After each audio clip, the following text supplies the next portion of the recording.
안녕하세요. 최강 인선생입니다. 자, 24강 경제성장과 사회문화의 변화에 대해서 공부를 할 겁니다. 앞에 공부했던 내용을 정확히 이해하셔야지 여러분 여기도 쉽게 이해할 수 있습니다. 됐나요? 모두 다 화이팅! 자, 산업화를 통한 경제성장입니다. 산업화. 1, 2차 경제개발 5개년 계획이라고 되어 있죠. 자, 이거는 몇 년대? 60년대. 그치? 자, 10월 유신까지, 72년 10월 유신까지, 유신 이후와 이전으로 나누는 게 박정희는 공부하기 굉장히 좋습니다. 그래서 박정희 대통령은, 자, 1차, 이거 몇 년대? 이거 60년대. 그치? 60년대. 이거 몇 년대? 요거 70년대입니다. 70년대. 70년대 이렇게 기억하셔야 돼요. 됐나요? 됐습니까? 자, 무슨 공업 중심이라고요? 경공업. 그치? 모두 다 시작하면 뭐부터 시작할까? 그치? 가벼운 공업. 그치? 의료, 가발 이런 거부터 시작한단 말이야. 근데 우리나라 사업이 뭐가 주력이었어요? 가발이었다니까. 가발.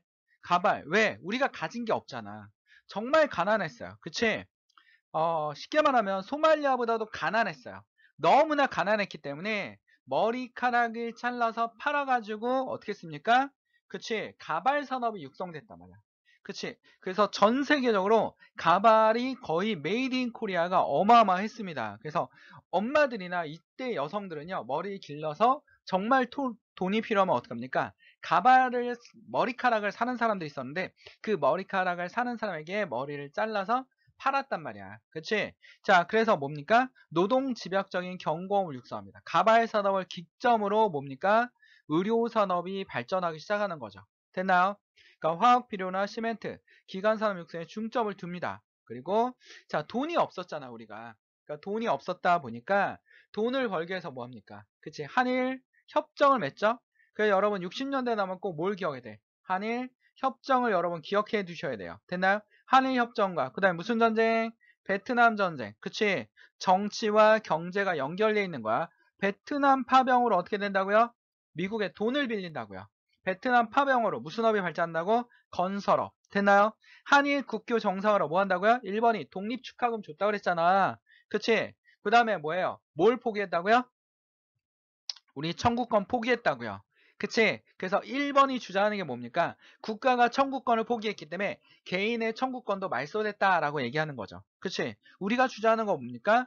국가가 청구권을 포기해도 개인은 개인의 것이기 때문에 말소되지 않았다라는 겁니다. 됐나요? 그래서 강제징용에 대해서 지금 1번과 대립 중이잖아요. 자, 배상금에 대해서 대립 중이야. 그럼 배상금을 지불해야 될 거 아니야? 월급도 안 줬으니까. 그치? 근데도 뻔뻔하게 안 지급하고 있습니다. 그래서 1번의 자본을 유치하고 1번에 돈 빌려줬어. 1번이 우리에게 돈 빌려줬다고요. 그러니까 너무 돈이 없으니까 이런 굴욕적인 얘기를 한 거야. 베트남 파병도 그렇죠. 이 베트남 전쟁에 대해서 모든 같은 연합 국가들도 비방을 엄청나게 했는데, 그치? 우리는 여기에 참석했다고요. 그치? 그래서 가장 많은 군대를 보냅니다. 그래서 미국이 그 대신 무기를 근대화시키고 돈을 빌려줍니다. 거기다가 우리가 워낙 가난하니까 정말 우리 국민들은 대단합니다. 그 독일에 광부하고 간호사가 없어서 이 직업을 구했어요. 그래서 광부와 간호사를 보낸 다음에 그들의 월급을 담보로 어떻게 합니까? 돈을 빌려오죠. 그치? 이게 파독광부야. 파독광부. 독일에 보냈다고요. 됐나요? 자, 그래서 파독광부와 간호사입니다. 교과서에 안 나오지만 동백님 사건이라고 있어. 그 뭐냐면 당시에 도독일도 서독과 동독으로 나눠져 있었죠. 서독과 동독인데 서독은 자유국가고 동독은 사회주의 국가였잖아. 근데 독일은 어때요? 교류가 활발했어요. 그치? 교류가 활발했어. 그러자 동독에 있던 우리 그 북한의 대사관이 북한이 해방 이후에 우리보다 좀 더 잘 살았다니까요. 그치? 잘 살았는데 그 우리 서독에 있는 그 광부와 간호사들을 초대해서 고기를 준 거야. 그치? 어. 그러니까 이제 광부들이 뭐라 하냐면, 야, 우리 고기 먹으러 북한 대사관 가자. 왜냐면 독일은 자유로우니까요. 갔어요. 박정희기에 그게 들어간 거야. 그럼 어떡합니까? 다 잡아왔죠. 다 잡아서 뭘로 만든 겁니까? 간첩으로 만든 겁니다. 심지어는 독일에서 공부하는 한국인 학생 없어진 거야. 그래서 독일 학생들이 얘 왜 없어졌어? 했더니 잡혀간 것 같아. 그러니까 독일 정부한테 얘기해서 이들을 잡아간 게 아니라 우리 중앙정보부에서 가서 몰래 다 납치해 왔어요. 국제법 위반이지. 독일에서 난리가 난 거야. 자국의 영토에서 너희 국민을 납치하는 거는 불법이다. 그리고 학생이나 이런 사람들까지 예술가 노동자를 데려가는 건 다 불법이다 해서 독일과 프랑스 막 유럽까지 퍼져나서 막 난리가 났어요. 우리 신문에는 독일에서 간첩 집단을 잡았다고 엄청나게 나왔거든요. 근데 박정희가 유럽이 워낙 난리치니까 다 풀어줬어 그냥. 그리고 우리 신문에 안 나왔죠. 그게 바로 동백님 사건입니다. 자, 그래서 하여튼간에 파격 광부를 통해서 어떻게 합니까? 자금을 확보하기 시작하지? 자금을 확보하기 시작합니다. 그러면서 어떻게 한다고요? 경제개발 시작한다고요. 됐나요? 그래서 여러분, 자, 1970년에 뭐 만들었다고요? 경부고속도로 만들었다고요. 뭐를 기점으로 본다고? 자, 유신체제 이후냐 이전이냐? 경부고속도로 뭐라고요? 유신체제 이전이지. 세계에서 가장 빠른 고속도로입니다. 삽질로 만든 고속도로입니다. 정말로 480km가 되는 이 고속도로를 만들어냈어요. 그리고 굉장히 빠르게 만들어냈죠. 진짜 역사적인 기록입니다. 거의 추진력이 정말 장난이 아니에요. 자, 선생님 봐도 추진력은 장난이 아닙니다. 428km네요. 428km입니다. 그래서 경부고속도로는 자, 빠르게 노동자들에 의해서 만들었고 거기다 어떻게 합니까? 그치, 자금을 확보하기 위해서 그 토지 매입을 굉장히 싸게 했어요. 토지 매입을 굉장히 싸게 했는데 그 토지 주인들이 어느 정도 다 오케이를 그냥 다 해줬어. 그래가지고 빠르게 해서 경주와 대구를 지나서 어떻게 합니까? 부산까지 가는 고속도로를 만들었습니다. 삽자루로요. 그치? 이거 보면 여러분 뭐가 생각나냐면 독일의 그 박정희 대통령이 독일의 아우토반을 보고 와서 아우토반도 이런 식으로 만들어진 거거든요. 아우토반도 독일이 막 전쟁에 패전하고 나서 완전히 경제가 침체되어 있는데 이걸 어떻게 하자고요? 경제를 회복하기 위해서 만든 게 아우토반입니다. 그러니까 삽자루로 막 만들기 시작했죠. 그치? 1920년대인가 만든 건데. 자, 그래서 경부고속도로 이런 식으로 만들어서 세계에서 가장 빠르게 만든 고속도로입니다. 자, 이걸 만들고 나니까 어떨까? 그치? 자, 부산과 서울을 중심으로 빠르게 경제가 상승하기 시작하죠. 됐나요? 자, 60년대 말에 국제경기 악화로 수출이 감소하고요. 환율 상승으로 외채 부담이 증가하고 있었습니다. 자, 그러자 박정희 대통령이 합니까? 이 경제를 개발하기 위해서 터닝 포인트를 하죠. 터닝 포인트를 합니다. 뭘로요? 경공업에서 무슨 공업으로? 중화공업으로. 그치? 이게 박정희 대통령이 제일 잘한 경제정책입니다. 터닝 포인트로 해가지고 고도화, 산업을 고도화시키기 시작하는 거야. 산업을 고도화시키기 시작했어요. 그치? 그래서 3차와 4차 경제개발 계획으로 70년대 뭡니까? 중화공업을 육성하기 시작한다고요. 신흥공업구로 성장하는 계기가 되죠. 됐죠? 자, 그래서 터닝 포인트가 됐다라는 거야. 그래서 중화공업단지를 열었는데 포항제철 대표인 70년대 우리 공업이죠. 거점개발 공업지역입니다. 그치? 자, 포항제철 이 정도까지 나올지 모르겠는데 포항제철이 첫 삽을 뜬 거는요. 유신정권 이전입니다. 유신정권 이전이에요. 됐나요? 완성이 된 게 아니야. 완성이 왜냐면 포항제철은 계속 확장해 나왔기 때문에 완성을 물어볼 수가 없어요. 근데 첫 삽을 뜬 거는 유신정권 이전입니다. 경부고속도로 뭐라고요? 유신정권 이전입니다. 나중에 전태일 분신 사건을 배울 건데 유신정권 이전입니다. 70년대가 하지만 유신정권 이전이라고요. 그치? 자, 또 이따 나중에 배웠겠지만 광주 대단지 사건이 있어요. 그 사건도 유신정권 이전입니다. 됐나요? 됐습니까?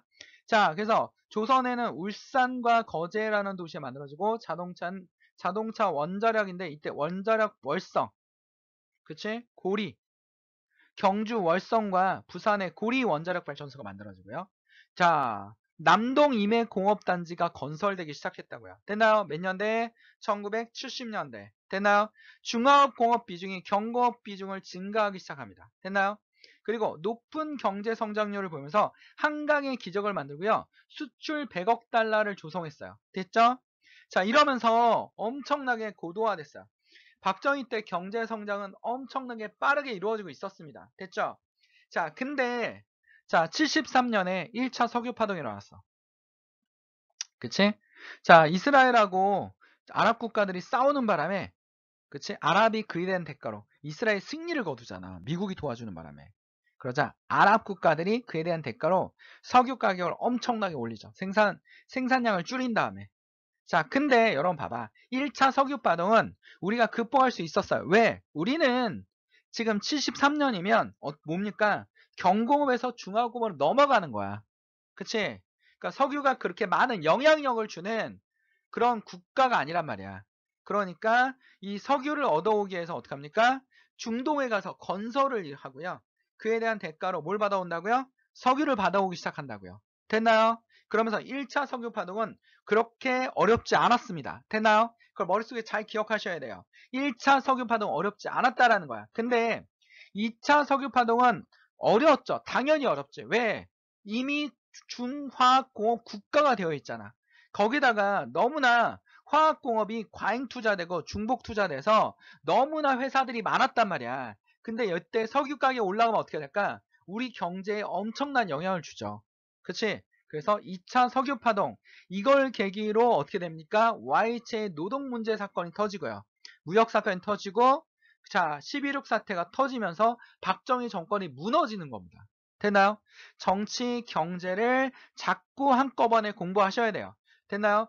자, 70년대 무슨 시대라고요? 70년대 유신헌법 몇 년대 이후? 72년 남북 7.4 남북 공동성명 이후에 10월 유신이 만들어졌어요. 이때 무슨 운동이 있었다고? 100만 서명운동, 인혁당 사건, 그치? 이런 거 있었다고요.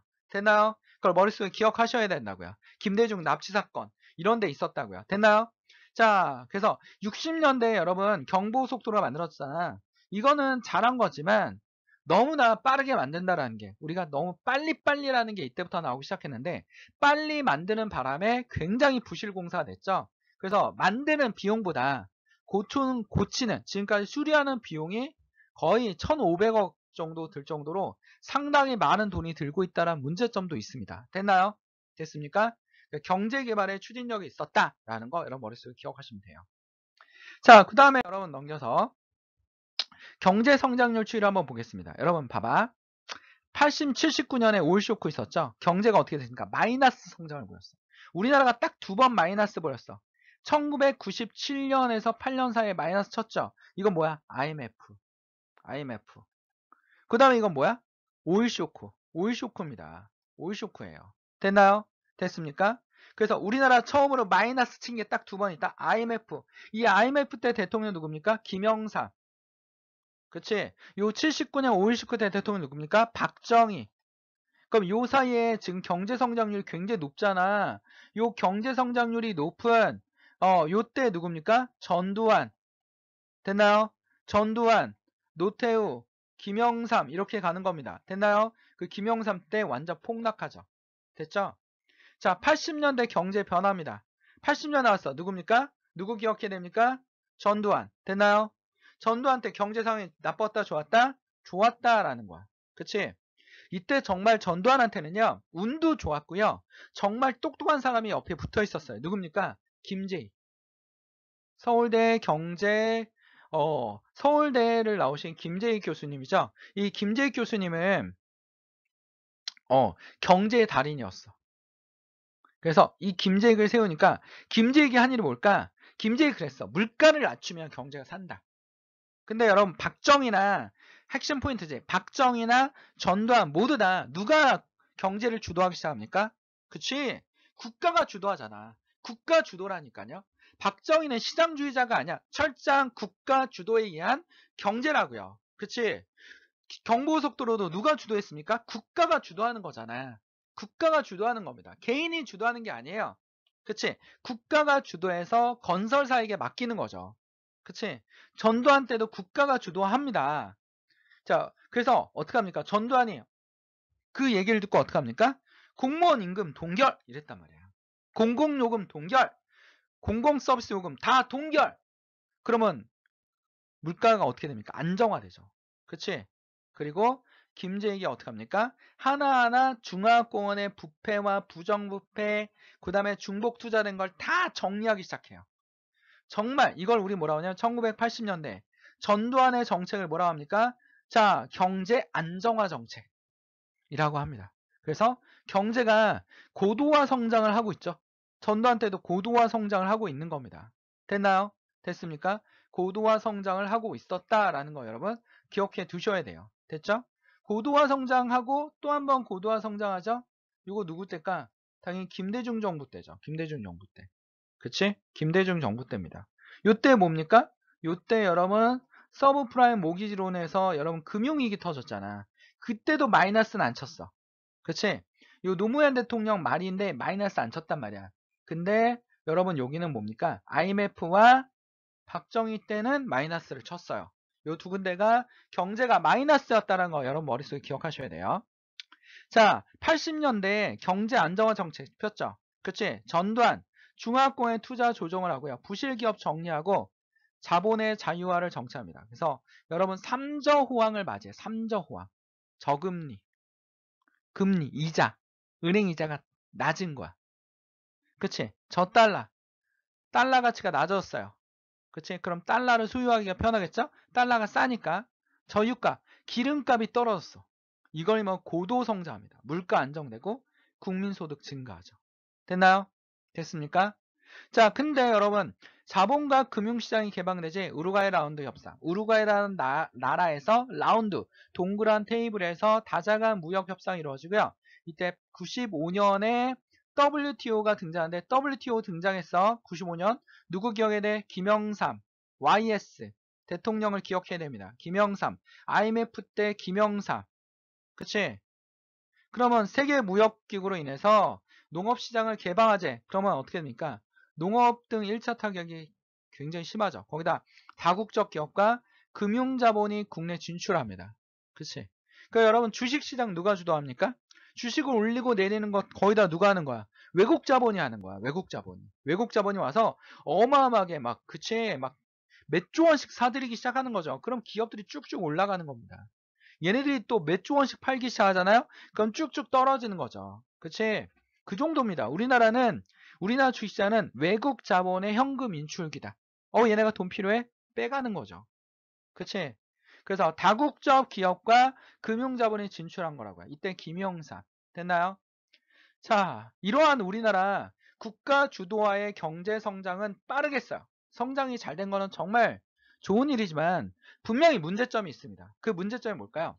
박정희 대통령이 했던 건 뭐냐면 자, 우리나라가 물건을 팔려고 하잖아. 그럼 해외에다 팔아야 된단 말이야. 그 우리 물건의 질이 좋아 안 좋아요? 안 좋죠.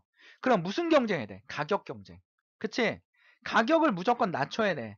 그럼 가격을 낮추려면 노동자들의 임금을 어떻게 돼? 낮춰야 돼. 그러니까 노동자들에게 희생을 강조할 수밖에 없었단 말이야. 노동자의 희생을 강조할 수밖에 없었다는 거. 그치? 거기다가 또 노동자들도 먹고 살아야 되잖아. 그러면 뭡니까?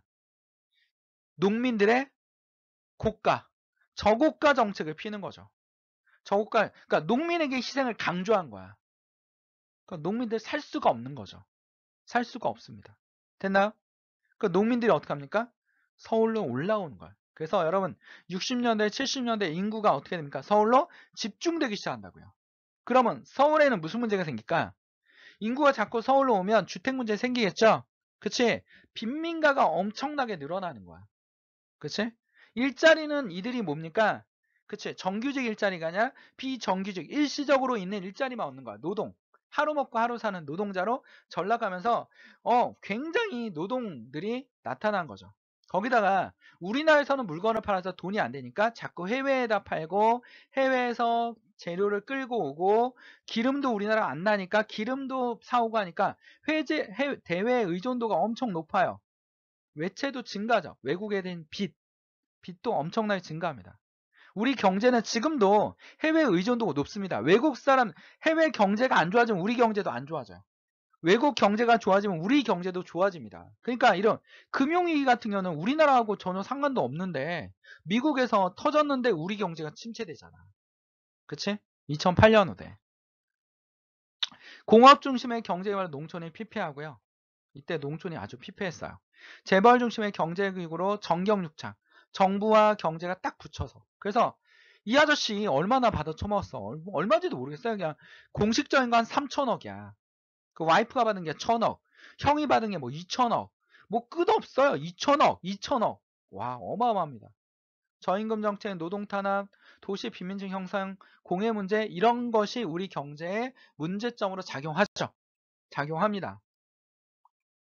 자, 그러면 여러분 봐봐. 산업화와 도시화가 진전됐다고 나와 있지. 산업화, 공업 중심의 경제 개발, 농가 인구의 도시 유입으로 도시화가 진전됩니다. 풍부한 노동력이 일어나죠. 근데 어떻게 저임금, 그치? 사계절이라는 노래를 들어보면 된다니까. 빨간 꽃, 노란 꽃, 뭐 꽃밭 가득 피어도 뭐 이렇게 노래 있잖아요. 선생님 노래를 틀어줄 수 없어, 저작권 때문에. 그러니까 여러분이 한번 들어보시면 돼요. 그치? 거기 있는데 밤새도록 미싱을 돌리고 있는 거야. 돌고 도네 계속 그러잖아, 미싱이. 그치? 여름에도 돌고 봄에도 돌고 가을에도 돌고 겨울에도 돌고 밤에도 돌고. 그치? 그렇게 노동자들이 일을 했단 말이야. 기반으로 산업이 발달합니다. 도시화. 도시에 빈민 발생하죠? 빈민 발생할 수밖에 없죠. 판자촌. 판자촌 보여드릴까요? 이게 판자촌이야. 그치? 뭐 환경 문제, 주택 문제, 교통 문제, 공해 문제 이런 거 다 발생합니다. 자, 그러면서 고속도로 확대하고요. 대중교통 확장하기 시작합니다. 그래서 정부가 서울에 빈민 도시가 너무 많잖아. 그치? 그러니까 이 빈민가를 어떻게든 해결을 해야 될 거 아니야. 그래서 이게 광주 대단지 사건으로 발생한데 빈민 투쟁 운동으로 발생한 거죠. 뭐냐면 서울시에서 자, 광주로 이사 가라. 이거 다 철거해 버리게. 광주로 이사 가면 평당 2,000원씩. 평당 2,000원이면 그렇게 비싼 게 아니에요. 당시에도. 평당 2,000원씩 20평씩 주겠다. 그러니까 신도시로 가서 살아라. 해서 많은 서울에 있는 빈민촌에 있던 사람들이 빈민가에 있던 사람들이 모두 다 광주, 경기도 광주를 얘기하는 거예요. 경기도 광주 이사가요. 지금은 성남시예요. 성남시 수정구 일대예요. 거기. 지금도 가보면 이렇게 산에 이렇게 쭉 집들이 있어. 이렇게 막 언덕을 해가지고 막 그치 거기 시청도 있고 막 그래서 이게 원래 도시였구나라는 느낌이 있어요. 근데 왜 이런데 따닥따닥 집들이 붙어 있는지 지금도 20평대 집들이 많아요. 그래서 거기 갔는데 아무것도 없었어요. 그냥 언덕 위에 도로도 없고 거기다 뭐만 해놨냐면 이렇게 20평대로 이렇게 선만 그어놨어. 살라는 거야. 그럼 어떻게 살아야 돼? 텐트 치고 살아야죠. 그래서 경기도 광주, 지금의 성남이죠. 이런 텐트촌, 난민촌이 발생했어요. 근데 당시에 기자들의 의견에 의하면 뭐라 했냐면 전쟁 때보다 더 비참하다. 이 사람들 여기 먹을 것도 없고 일자리도 없고 일자리를 구할 수가 없잖아. 그럼 서울까지 가야 되는데 교통편이 안 좋으니까 일자리 잃어버린 사람들도 많고요. 그치? 그 남편하고 아예 헤어져 살고 있는 사람들도 있고요. 왜냐면 남편은 서울에 가서 일하고 있어야 되고. 그러니까 너무나 이게 열악한 거야. 환경도 안 좋고. 그러니까 사람들이 막 굶어 죽기도 하고요. 그치? 아니면 주변에 막 그 돌아다니면서 쓰레기통을 뒤진다는 소문까지 돌 정도였습니다. 심지어는 뭐 사람을 잡아먹는다? 이런 말도 안 되는 소문까지 막 돌고. 그러니까 이들이 이거 살 수 있을까 없을까? 없죠. 거기다가 정부가 약속한 걸 안 지키는 거야. 평당 2,000원이라고 해서 이사 왔는데 평당 2,000원이 아니라 8,000원에서 16,000원까지. 살 수가 없는 거죠. 다 나가야 되는 건데 갈 데도 없고. 거기다 올 때는 서울에 다시는 들어오지 않겠다라는 각서를 받고 왔으니까 이 사람들이 할 수 있는 게 아무것도 없는 거야. 그래서 막 나와라 나와라. 그랬더니 서울시장이 나온다고 약속해놓고 안 나오고. 그리고 5만 명 정도 되는 이 군중들이요. 나중에 성이 나서 막 경찰서, 관공서 다 불태워버렸어요. 그러자 서울시장이 와가지고 그래 약속 들어주겠다 하고서 약속해놓고 그 뒤로 변한 게 없죠. 그렇지? 그다음에 뭐 도로가 좀 나오고 막 이랬어요. 그리고 땅의 가격이 좀 떨어지고 이 정도. 그러니까 최초에 뭡니까? 국가가 뭐 국민들을 상대로 약속을 안 지킨 사기 같은 거죠. 쉽게 말하면. 근데 여기 있던 빈민 투쟁 운동이었습니다. 우리도 먹고 살게 해달라. 살고 싶다. 라는 그런 투쟁 운동이었습니다. 자, 그 다음에 여러분 봐봐. 자, 지금 광주 대단지나 도시화 문제도 뭐 때문에 생겼어요? 우리 빠른 경제 개발 때문에. 이런 문제가 좀 생겼다고요. 봐봐. 경제를 개발하기 위해서 가격 경제를 위해서 노동임금을 낮추고 노동자들을 먹고 살기 위해서 농민들의 저고가 정책을 피고요. 그러니까 농민들이 살 수 없으니까 도시로 밀리니까 빈민촌이 만들어지죠. 이 빈민촌을 없애고자 광주 지역에 도시를 건설했는데 그것도 정부가 제대로 해주지 않았죠. 그치? 자, 이게 바로 몇 년대라고요? 70년대라고요. 박정희 때라고. 그치? 박정희 때 도시화가 이루어져. 인구가 도시에 집중되는 현상이 도시화야. 70년대 급격히 인구가 늘어난다니까? 됐나요? 됐습니까? 자, 새마을운동도 마찬가지입니다. 농민들이 화가 나죠? 아무리 열심히 농사져도 계속 가난하니까. 그러자 농민들을 달래주기 위해서 만들어낸 게 뭐라고? 새마을운동이라고요. 70년대 근면자조. 이것도 70년대. 자조 정신을 바탕으로. 자, 새마을운동 나왔어. 유신 이전이야, 이후야? 이전이라니까. 유신 이전. 광주 대단지 유신 이전이라고요. 됐나요? 전태일 분신 사건 뭡니까? 이전이라고요. 됐나요? 유신 이전이라고요. 이걸 머릿속에 기억해도 됐나요?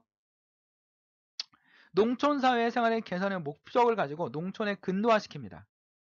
근대화하는 데는 기여해요. 그러나 농촌소득 증가했어 못했어? 못했어.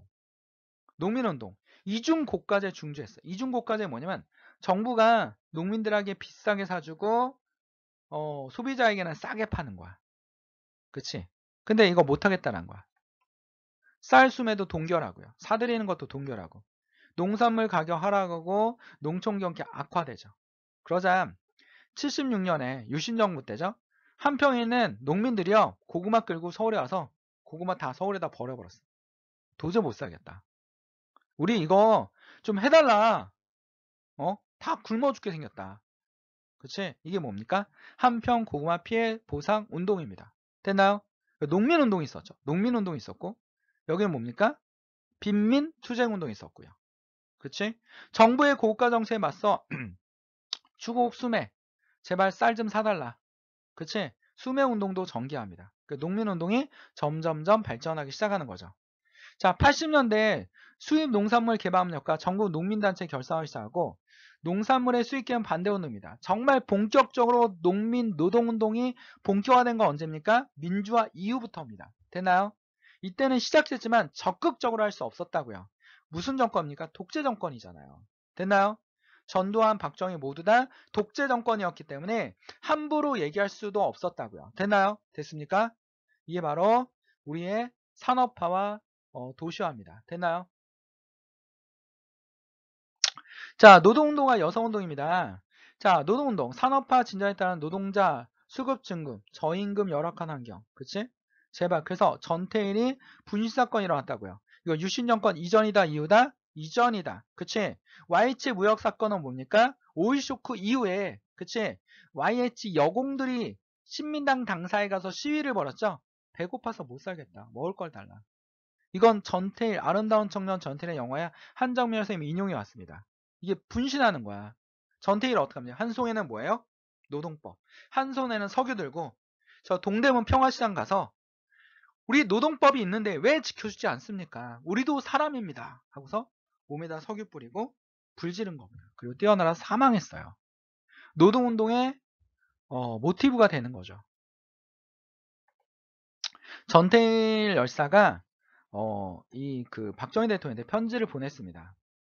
대통령이 보내는 전태일의 탄원서입니다. 저는 서울특별시 성북구 쌍문동 208번지 2통 5반에 거주하는 22살 된 청년입니다. 70년에 죽었거든요. 돌아가셨어요. 그래서 그러니까 22살에 돌아가신 거죠. 직업은 의료계통의 재단사로서 5년 경력을 가지고 있습니다. 저희 직장은 시내 동대문구 평화시장으로서 의료 전문 계통으로선 동양 최대를 자랑하는 것으로 종업원 2만여 명이 됩니다. 막 2만 명이 앉아있는 그 동대문 시장의 여건은요 최악이었습니다. 지금도 여러분 동대문 시장 하면 막 골목골목이잖아. 그치? 그때는 더 심했다고. 큰 맘머스 건물 사동에 분류되어 작업을 합니다. 그러나 기업주가 여러분인 것이 문제입니다. 다만 한 공장에 평균 30여 명이 됩니다. 근로기준법에 해당되는 기업 업체임은 잘 압니다. 그러나 저희들은 근로기준법 혜택을 조금도 못 받으며 더구나 2만여 명이 넘는 종업원의 90% 이상이 평균 연령 18세의 여성들입니다. 근로기준법이 없다고 하더라도 인간으로서 어떻게 여자에게 하루 15시간의 작업을 강요합니까? 미싱사회 노동이라면 모든 노동 중에서 제일 힘든 정신적, 육체적으로 노동으로 여성들이 견뎌내지 못합니다. 또한 2만여 명 중 40%를 차지하는 시다공들은 평균 연령 15세의 어린이들로서 육체적으로 정신적으로 성장기에 있는 이들은 회복할 수 없는 결정적이고 치명적인 타격인 것을 부인할 수 없습니다. 전부가 다 영세민 자녀로서 굶주림과 어려운 시를 이기려고 하루에 90원 내지 100원의 급료를 받으며 일일 16시간씩 작업을 합니다. 90원이면 여러분 뭐 과자 한 3, 4봉지 사 먹을 수 있을걸요? 자, 그래서 여러분 지금 이 전태일 타운설 박정희 대통령한테 보내는데 이거 무시했단 말이야. 왜? 경제를 성장시켜야 되니까. 조금씩 이렇게 보완하면서 할 수 있는 여건이 없었는지 모르겠지만 노동운동의 출발점이고요. 노동자들의 희생 없이는 경제가 성장할 수 없었던 건 사실이에요. 됐나요? 됐습니까? 자, 그래서 70년대 전태일 사건 뭐라고? 전태일 사건 나오면 뭡니까? 미안합니다. 자, 전태일 사건이 나오면 유신 정권 이전이라고요. 됐나요? 됐습니까? 머릿속에 정리를 하셔야 됩니다. 전태일, 자, 유신 정권 이전. 그치? 광주 대단지 사건도 뭡니까? 유신 정권 이전입니다. 새마을 운동도 유신 정권 이전입니다. 됐나요? 자, 대중문화의 성장입니다. 장명정부 때는 교육 지자체를 시행했어요. 그쵸? 그리고 박정희 정부 때 교육 중앙 집권화와 관료적 통제로 국가주의적 교육. 국가주의적 교육이란 건 뭐냐면 국가를 우선시하는 사람을 만든다는 거예요. 그치? 자, 국민교육헌장을 다 암기시켰어요. 그 당시에는. 우리는 민족 중흥의 역사적 사명을 띠고 이 땅에 태어났다. 우리는 민족 중흥의 역사적 사명을 띠고 국가를 부흥시키기 위해서 태어났습니다. 태어난 목적이 뭡니까? 중흥의 역사적 사명을 띠고 태어났습니다. 그렇게 그렇게 국가주의적 교육으로 암기를 시켰단 말이야. 그리고 유신체제에서 국사교육을 강조했죠. 민족적 민주주의. 조선시대와 같은 민주주의를 강조합니다. 사회교육을 강화하고요. 전두환 정부 때는 과외 전면금지, 대학 입시 본고사 폐지, 졸업 정원제 실시, 도서 벽지 의무 교육 실시합니다. 라는 거. 자, 국가 주도적인 교육을 실시했다라는 거. 자, 6학년, 3학년은요, 이게 미 군정 때 만들어진 겁니다. 그러니까 초등학교 6학년, 중학교 3학년, 고등학교 3학년이잖아. 이거는 미 군정 시기에 만들어진 거야. 됐나요? 언론 활동의 진전이면 1950년대 이승만 정부 언론 탄압하죠. 그리고 이거를 비난하는 경향신문, 천주교 신문은 폐간시켜버립니다. 그러니까 독재 정부는 다 언론을 탄압한단 말이야. 장면 내각 이후에 언론의 자유와 개방이 잠깐 있었다가 유신 정부가 일어나니까 언론을 통폐합을 실시해요. 그치? 자, 그리고 KBS와 MBC 텔레비전 방송이 시작됩니다. 그리고 70년대 유신 정권의 언론을 통폐합하면서 어떻게 됩니까? 통폐합하면서 프레스 카드제. 그러니까 정부가 너 기자야라고 인정하는 그 프레스 카드제를 발급하기 시작하는 거야. 그러다 보니까 지방에 있는 언론이들은 대거 어떻게 합니까? 그치? 대거 어떻게 됩니까? 다 잘리는 거죠. 그래서 자유 언론 수호 운동을 전개합니다. 그래서 조선일보나 동아일보 기자들이 막 정부를 비판하는 기사를 써요. 그랬더니 박정희 정부가 어떻게 합니까? 조선일보한테 얘기하죠. 너네 광고 전면 금지. 그럼 신문사 살 수 있어 없어요? 없잖아. 광고로 먹고 사는데. 그치? 광고로 먹고 사는데 살 수가 없잖아. 조선일보가 어떻게 합니까? 정부를 비난한 모든 기자들을 다 해고해버려요. 됐나요? 그리고 정부에 딱 붙어버리죠. 동아일보도 버텼어. 그 동아일보에 백지 광고 나왔잖아. 국민들이 막 성금 내주고 막 이랬단 말이야. 그치? 그러니까 동아일보가 한 면이 비어서 나오는 사진이 있어. 그럼 뭡니까? 이 유신 정권 때야. 됐나요? 그리고 정부를 비난하는 모든 기자도 어떻게 했습니까? 동아일보도 버티다 안 돼서 어떻게 합니까? 다 해고했어요. 그치? 진정한 언론이라고 얘기할 수 없죠. 동아일보와 조선일보는. 그리고 이 동아일보에서 나온 기자들이 그치? 6월 항쟁 이후에 전두환 정권이 무너진 이후에 이제 자유주의가 됐잖아요. 그리고서 만든 신문이 뭡니까? 한겨레입니다. 한겨레예요. 그러니까 자, 조선일보와 동아일보. 그치? 전두환한테 무릎 꿇었다라는 겁니다. 80년대 전두환 정부 언론 통제를 박정희 정부에 무릎 꿇었다라는 겁니다.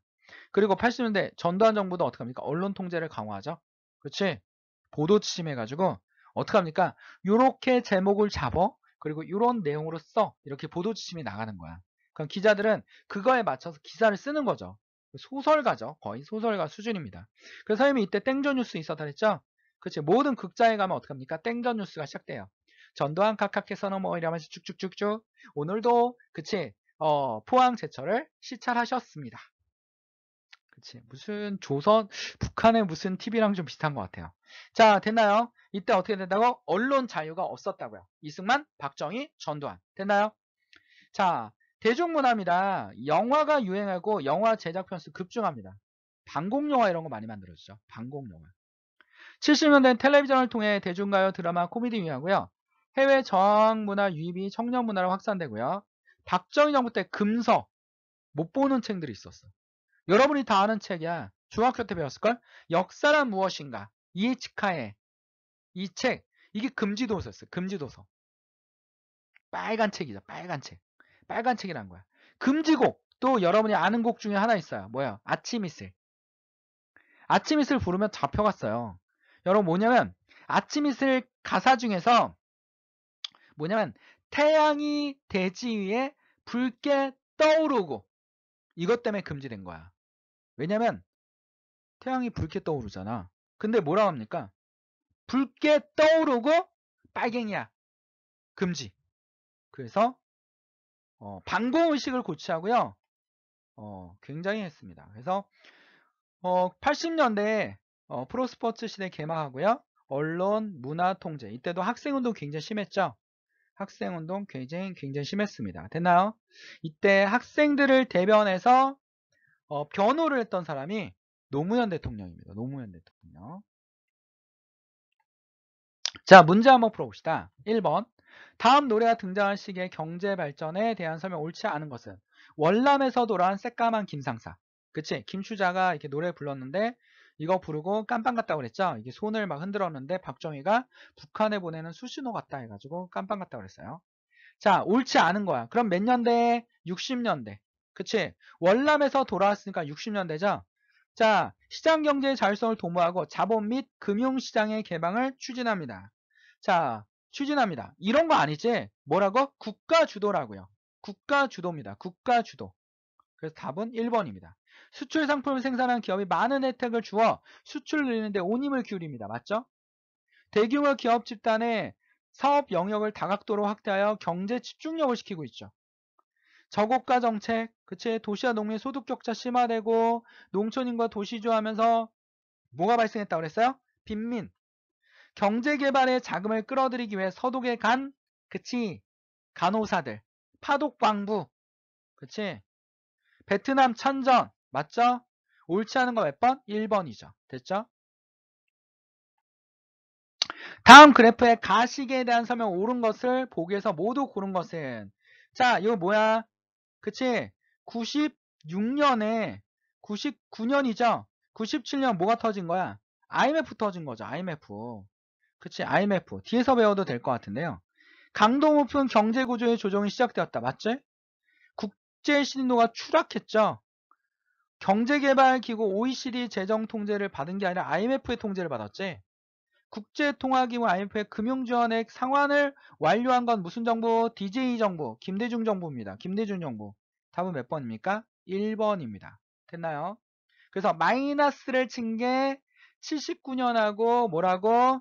1996년에서 7년 사이, 7년에서 8년 사이. 여기가 마이너스 경제를 쳤다 그랬죠. 우리나라 유일하게. 됐습니까? 이걸로 인해서 엄청 힘들었었는데 다음 시간에 얘기하도록 할게요. 3번. 그래프의 가나식에 대한 경제 정책을 온 것은 도시의 인구가 늘어나고 있지 농촌의 인구가 줄어들고 있습니다. 그치? 70년대 뭡니까? 박정희 정부 되죠? 가는 국가 경제 기반의 확충과 수출 주도 정책에 따른 노동징합적 산업이 육성되죠. 경공업. 맞죠? 자, 정부 주도로 농촌 생활 개선과 소득 증대를 위한 정기한 새마을운동이 도시에 파급되었다. 아니죠? X입니다. 새마을운동 뭡니까? 유신 정권이 이전이지만 70이에요. 70년. 나는 산업구조의 중화학공업을 중심으로 개편되었고 산업구조가 이게 박정희가 잘 된 거라고 그랬죠. 그치? 인구가 증가했다. 도시의 인구가 증가했지? 여기 나와 있잖아. 그럼 디귿이 맞는 거죠. 세계 무역기구 WTO는 김영삼 정부라고 선생님 얘기했죠? 기억 디귿입니다. 기억 디귿. 됐나요? 경제가 어려워도 반복적으로 들어주시고요. 정치와 연관해서 자꾸 공부를 해주세요. 60년대 유신정권 이후 이전으로 공부를 하셔야 됩니다. 됐나요? 3공학과 4공학을 나눠서 공부를 하셔야 됩니다. 됐죠? 자, 구독, 좋아요 해주시면 선생님께 힘이 됩니다. 선생님은 여러분의 힘이 되도록 최선을 다하겠습니다.